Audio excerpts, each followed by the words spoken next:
Welcome to this session. आज मैं आपके लिए लेकर आई हूँ जीएस के कुछ एमसीक्यूज, जिसमें हमारा क्वेश्चन नंबर है 11 क्वेश्चन नंबर है हमारा, भारत की सीमा रेखाओं के संबंध में निम्नलिखित कथनों पर विचार कीजिए। हमें यहाँ पर बताना है कितने कथन सही है। तो हमारा फर्स्ट वाला ऑप्शन दे रखा है, मैकमोहन रेखा पाकिस्तान और भारत के बीच वास्तविक सीमा का काम करती है। सेकेंड वाला है, रेड क्लिफ रेखा वह सीमा है जो भारत और बांग्लादेश को अलग करती है। थर्ड वाला है, भारत और चीन के बीच सीमा रेखा को डुरंड रेखा के नाम से जाना जाता है। हमें इसमें से बताना है कितने कथन सही है।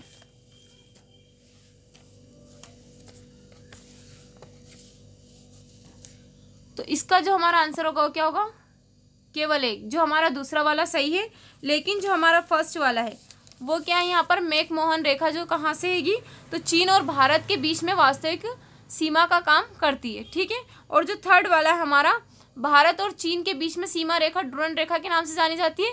तो चीन नहीं, भारत और अफगानिस्तान के बीच की जो सीमा रेखा को डुरंड रेखा के नाम से जाना जाता है। इसलिए जो हमारा इसमें केवल एक सही है, और वो कौन सा है, दूसरा वाला सही है। तो इसका ए आंसर होगा। मैकमोहन रेखा पूर्वी क्षेत्र में चीन और भारत के बीच वास्तविक सीमा के रूप में कार्य करती है, विशेष रूप से अरुणाचल प्रदेश और तिब्बत के बीच में, और पश्चिम भूटान से लेकर म्यांमार तक सीमा का प्रतिनिधित्व करती है। चीन ने ऐतिहासिक रूप से सीमा विवाद किया है और अरुणाचल प्रदेश राज्य को तिब्बती स्वायत्ता क्षेत्र का हिस्सा बताता है। ठीक है। इसलिए जो हमारा फर्स्ट वाला है सही नहीं है। रेड क्लिफ रेखा ब्रिटिश भारत को भारत और पाकिस्तान में विभाजित करने वाली सीमा। इसका नाम इसके निर्माता और सीमा आयोगों के अध्यक्ष सर सिरिल रेड क्लिफ के सम्मान में रखा गया है। रेड क्लिफ रेखा पश्चिमी पाकिस्तान, अब पाकिस्तान और भारत के बीच में पश्चिमी तरफ, तथा भारत एवं पूर्वी पाकिस्तान, अब जो बांग्लादेश के बीच में उपमहाद्वीप के पूर्वी हिस्से में खींची गई थी। रेड क्लिफ रेखा की जो लंबाई है वो कितनी है, 3223 किलोमीटर है। इसे अगस्त 1947 में स्थापित किया गया था। इसलिए जो हमारा सेकंड वाला है सही है। डुरंड रेखा के लिए हम पढ़ेंगे तो डुरंड रेखा क्या, वर्ष 1896 में ब्रिटिश राजनयिक सर मोर्टिमर डुरंड द्वारा भारत और अफगानिस्तान के बीच निर्धारित सीमा रेखा को डुरंड रेखा के नाम से जाना जाता है। यह ब्रिटिश भारत और अफगानिस्तान को अलग करती है। विभाजन के बाद जो पाकिस्तान को डुरंड रेखा विरासत में मिली है। यह रेखा का कितनी 2640 किलोमीटर लंबी है, और अफगानिस्तान की सीमा का एक छोटा सा हिस्सा भारतीय राज्य जम्मू तथा कश्मीर के साथ साझा करती है। इसलिए जो हमारा थर्ड वाला है वो सही नहीं है। अब हमारा क्वेश्चन नंबर 12, भारत की मानक जो मध्य रेखा है किस राज्य से नहीं गुजरती है। हमें इसमें से बताना है वो किस राज्य से नहीं गुजरती है। तो जो मानक माध्य रेखा वो किस राज्य से नहीं गुजरती है, तो तमिलनाडु से नहीं गुजरती। इसलिए जो हमारा आंसर होगा डी। भारत की मानक माध्य रेखा जो है वो कितनी 82 से 30 डिग्री है, और यह उत्तर प्रदेश के मिर्जापुर शहर से होकर गुजरती है। मध्य प्रदेश, छत्तीसगढ़, ओडिशा और आंध्र प्रदेश राज्यों से भी होकर गुजरती है। इस प्रकार भारत की मानक माध्य रेखा तमिलनाडु से होकर नहीं गुजरती। इसलिए जो इसका आंसर क्या होगा, डी आंसर होगा इसका। हमारा क्वेश्चन नंबर है 13, निम्नलिखित कथनों पर विचार कीजिए। हमें इसमें से बताना है कितने सही है। तो हमारा दे रखा है 9 डिग्री चैनल मिनिकोय को लक्षद्वीप की मुख्य द्वीप समूह से अलग करता है। सेकेंड वाला है 10 डिग्री चैनल लिटिल अंडमान जो है द्वीप को दक्षिण अंडमान से अलग करता है। थर्ड वाला है डक्कन दर्रा अंडमान को निकोबार द्वीप समूह से अलग करता है। हमें इसमें से बताना है कितने कथन सही है।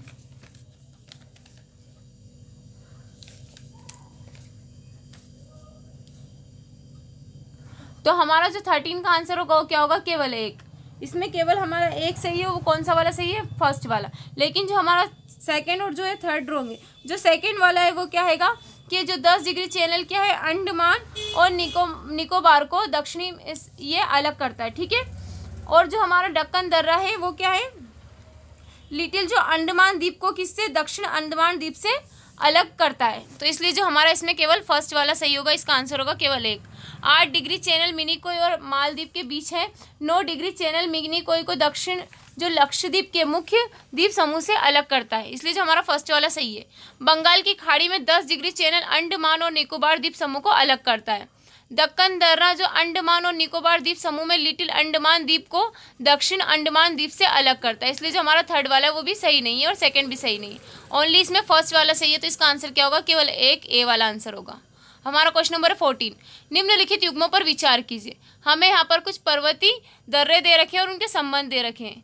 इसमें हमें बताना है कितने सही सुमेलित है। तो फर्स्ट वाला जो दे रखा है हमारा बनिहाल दर्रा, लेह और श्रीनगर। सेकंड वाला दे रखा है जोजिलो, हिमाचल प्रदेश से लद्दाख तक। थर्ड वाला दे रखा है बारालाचाला, जो जम्मू क्षेत्र से कहाँ तक, कश्मीर की घाटी तक है। हमें इसमें से बताना है कितने कथन सही है।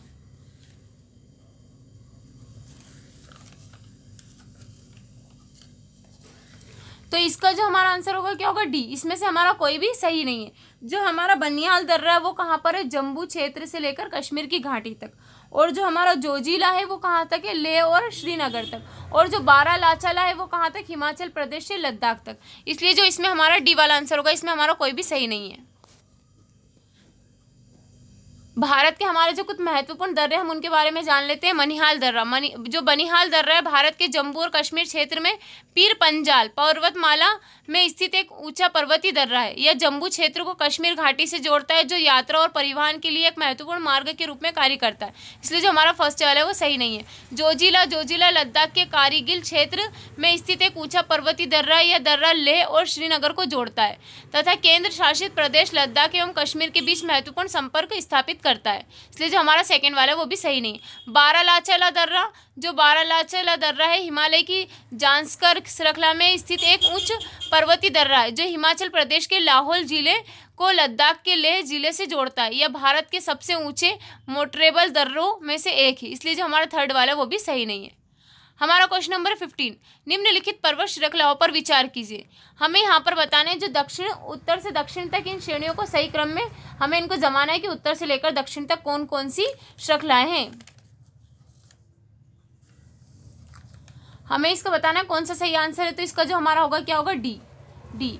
तो हमारा सबसे पहले क्या आएगा, लद्दाख रेंज, फिर आएगा हमारा जस्कर रेंज, फिर आएगा हमारा पीर पंजाल रेंज और फिर धौलाधार रेंज। इसलिए जो हमारा इसका आंसर होगा डी।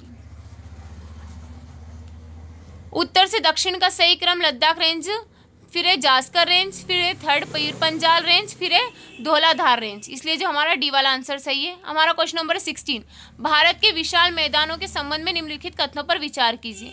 हमें इसमें से बताना है कितने कथन सही है। तो हमारा फर्स्ट ऑप्शन दे रखा है भाबर क्षेत्र को शिवालिक का जलोढ़ क्षेत्र भी कहा जाता है। सेकेंड वाला है तराई क्षेत्र भाबर क्षेत्र के ठीक उत्तर में स्थित है। थर्ड वाला है खादर पुरानी जलोढ़ मिट्टी से बना है। हमें इसमें से बताना है कितने कथन सही है। तो हमारा जो इसका आंसर होगा क्या होगा, केवल एक। इसमें जो हमारा फर्स्ट वाला है वो सही है, लेकिन जो हमारा सेकेंड और थर्ड वो सही नहीं है। हमारा जो सेकेंड है तराई क्षेत्र भाबर क्षेत्र के ठीक दक्षिण में स्थित है, ना कि उत्तर में। ठीक है। खादर जो है हमारी तो पुरानी नई जलोढ़ मिट्टी की जो जमाव से बना है। ठीक है।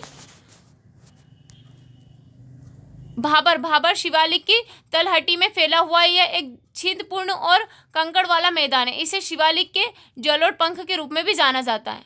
तराई क्षेत्र, इसका विस्तार भाबर क्षेत्र के ठीक दक्षिण में यह महीन के रेत और मिट्टी का जमाव पाया जाता है। खादर, यह मैदान नई जलोढ़ मिट्टी के जमाव से बना और यह निचली भूमि है। बांगर यह पुरानी जलोढ़ मिट्टी से बना है। यह खादर से अधिक ऊंचा क्षेत्र है। हमारा क्वेश्चन नंबर 17, कभी कभी समाचार पत्रों में देखने वाला रिप्लेस एक्शन फ्रेमवर्क किससे संबंधित है। तो हमारा जो इसका आंसर होगा क्या होगा, खाद्य पदार्थों से ट्रांस वसा को समाप्त करना। ठीक है। इसका जो हमारा आंसर सही होगा।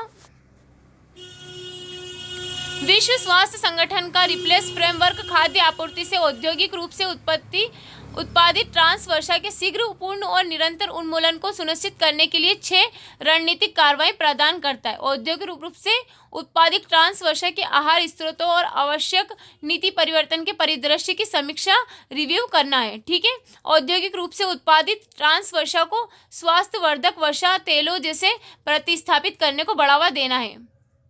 औद्योगिक रूप से उत्पादित ट्रांस वर्षा को समाप्त करने हेतु कानून बनाना या विनियामक कार्रवाई करना है। खाद्य आपूर्ति में ट्रांस वर्षा की मात्रा का आकलन और निगरानी करना तथा जनसंख्या में ट्रांस वर्षा की खपत में परिवर्तन करना है। नीति निर्माताओं, उत्पादकों और आपूर्तिकर्ताओं और जनता के बीच में जो ट्रांस वर्षा के नकारात्मक स्वास्थ्य प्रभाव के बारे में जागरूकता उत्पन्न क्रिएट करना है। नीतियों और विनियमों का अनुपालन लागू इन्फोर्स करना है। इसलिए जो हमारा इसका आंसर क्या होगा, सी। हमारा क्वेश्चन नंबर 18, मुद्रा विनिमय समझौते से संबंधित कथनों पर विचार करना है। हमें इसमें से बताना है कितने कथन सही है। तो हमारा जो इसका फर्स्ट ऑप्शन है क्या है, ये अल्पकालिक विदेशी मुद्रा तरलता आवश्यकताओं को पूर्ण करने के लिए किए जाते हैं। सेकेंड वाला, इन स्वैप परिचालनों में कोई विनिमय दर जोखिम शामिल नहीं होता है। थर्ड वाला है SAARC विनिमय सुविधाओं के अंतर्गत RBI कुल 10 बिलियन अमेरिकी डॉलर तक की विनिमय व्यवस्था की पेशकश कर सकता है। हमें इसमें से बताना है कितने कथन सही है। तो इसका जो हमारा आंसर होगा क्या होगा, बी, केवल 2। जो हमारा इसमें से फर्स्ट और सेकंड दोनों ही हमारे सही है, लेकिन जो हमारा थर्ड वाला है वो इसमें रोंग है। SAARC विनिमय सुविधाओं के अंतर्गत जो RBI की कुल कितनी 2 बिलियन अमेरिकी डॉलर तक की विनिमय व्यवस्था की पेशकश कर सकता है। तो इसमें ना कि 10 बिलियन नहीं, इसमें कितने 2 बिलियन। ठीक है, इसलिए जो हमारा थर्ड वाला इसमें रोंग है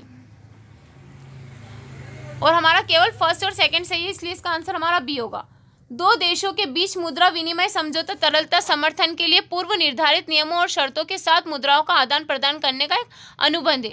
ठीक है, केंद्रीय बैंक और सरकारें जो अल्पकालिक विदेशी मुद्रा तरलता आवश्यकताओं को पूरा करने या भुगतान संतुलन BOP संकट से बचाने के लिए पर्याप्त विदेशी मुद्रा सुनिश्चित करने हेतु क्या करती है, विदेशी समकक्षों के साथ मुद्रा विनिमय में संलग्न है जब तक कि लंबी अवधि की व्यवस्था नहीं की जा सकती है। इसलिए जो हमारा फर्स्ट वाला सही है। इन विनिमय परिचालनों में कोई विनिमय दर या अन्य बाजार जोखिम नहीं होता क्योंकि लेन देन की शर्तें पहले से तय होती है, इसलिए जो हमारा सेकंड वाला वो भी सही है। RBI कितने 2 बिलियन अमेरिकी डॉलर के समग्र कोष के अंतर्गत विनिमय व्यवस्था की पेशकश कर सकता है, इसलिए जो हमारा थर्ड वाला है वो सही नहीं है। विनिमय अमेरिकी डॉलर, यूरो या भारतीय रुपए में किया जा सकता है। इस ढांचे में भारतीय रुपए में विनिमय के लिए कुछ रियायतें दी गई है। अब हमारा क्वेश्चन नंबर है 19। हिंद महासागर में पाए जाने वाली समुद्री खनिज संसाधनों से संबंधित निम्नलिखित कथनों पर विचार कीजिए। हमें इसमें से बताना है कितने कथन सही है। तो इसका जो हमारा फर्स्ट ऑप्शन दे रखा है, हमें क्या दे रखा है, पॉलीमेटेलिक सल्फाइड कार्ल्सबर्ग रीस पाए जाते हैं। सेकेंड वाला है कोबाल्ट समृद्ध फेरो मैग्नीज क्रस्ट अफानासी निकितीन सीमांटों में पाए जाते हैं। हमें इसमें से बताना है कितने कथन सही है। तो इसका जो हमारा आंसर होगा क्या होगा, सी। इसमें दोनों ही हमारा फर्स्ट सेकंड दोनों ही हमारे सही है। हाल ही में भारत ने हिंद महासागर के अंतर्राष्ट्रीय समुद्री क्षेत्र में अन्वेषण के लिए 2 आवेदन प्रस्तुत किए। हिंद महासागर रीज कार्ल्सबर्ग रीज में पॉलीमेटेलिक सल्फाइड पाए जाते हैं। मध्य हिंद महासागर में अफानासी निकितीन सीमाउंट की कोबाल्ट समृद्ध फेरोमैग्नीज परतें पाई जाती है, इसलिए जो हमारा सेकंड वाला वो भी सही है। वर्तमान में भारत के पास हिंद महासागर में अन्वेषण के लिए 2 अनुबंध है। मध्य हिंद जो महासागर बेसिन और रीज में पॉलीमेटेलिक नोड्यूल और सल्फाइड पाए जाते हैं। ठीक है, हमारा आज का लास्ट क्वेश्चन है क्वेश्चन नंबर 20। निम्नलिखित युग्मों पर विचार कीजिए। हमें यहाँ पर बताना है कितने सही सुमेलित है। तो हमें दे रखा है पुडुचेरी के भाग जो है निकटवर्ती राज्य। हमें बताना है फर्स्ट ऑप्शन दे रखा है कराईकल तमिलनाडु, सेकेंड है माहे केरल, थर्ड वाला है यनम आंध्र प्रदेश। हमें इसमें से बताना है कितने सही है, किसके पुडुचेरी के भाग है और इसके निकटवर्ती राज्य है। तो इसका जो हमारा आंसर होगा क्या होगा, डी। हमारा जो फर्स्ट सेकेंड थर्ड तीनों ही इसमें सही है। पुडुचेरी जो वर्तमान केंद्र शासित प्रदेश पुडुचेरी का गठन वर्ष कब 1962 में फ्रांसीसी भारत के 4 पूर्व उपनिवेशी पुडुचेरी, कराईकल, माहे और यानम को मिलाकर किया गया था। पुडुचेरी और कराईकल क्षेत्र तमिलनाडु राज्य से घिरे हुए हैं, जबकि माहे केरल राज्य से और जो यानम आंध्र प्रदेश राज्य से घिरा हुआ है। इसलिए जो हमारा फर्स्ट सेकेंड थर्ड तीनों ही सही है। विविध संस्कृति को संयोजित करने के लिए इसके बहुराज्यीय स्थान के कारण पुडुचेरी को केंद्र शासित प्रदेश के रूप में मान्यता दी गई है। इसका जो हमारा डी वाला आंसर है वो सही है। उम्मीद है आपको हमारा आज का सेशन अच्छा लगा है। अगर आपको हमारा आज का सेशन अच्छा लगा है तो आगे की अपडेट के लिए हमारे चैनल को सब्सक्राइब करें और बेल आइकन को दबाना ना भूलें। Okay, thank you so much.